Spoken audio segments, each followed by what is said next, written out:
en mi majeur.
Alors voilà, c'est un petit exercice où vous trouverez un backing track dans les playlists qui s'appelle Blues en mi majeur avec la grille qui est inscrite.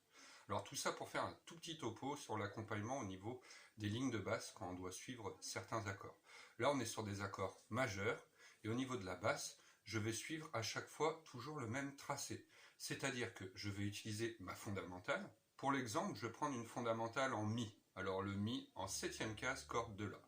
J'utilise ma fondamentale, suivi de ma tierce majeure, que je vais chercher sur la corde de Ré, juste en dessous en 6e case, et je vais continuer avec ma quinte en 9e case sur la corde de Ré.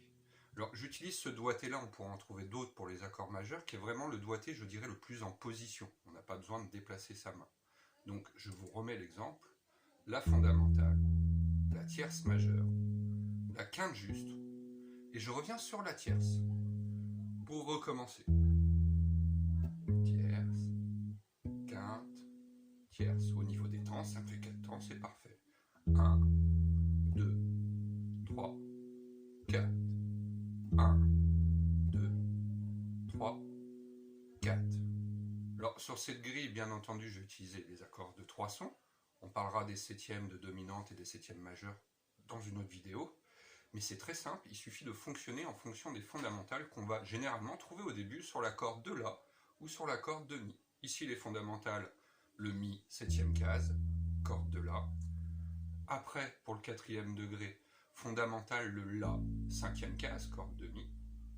Et le 5e degré, le Si fondamental, corde de Mi.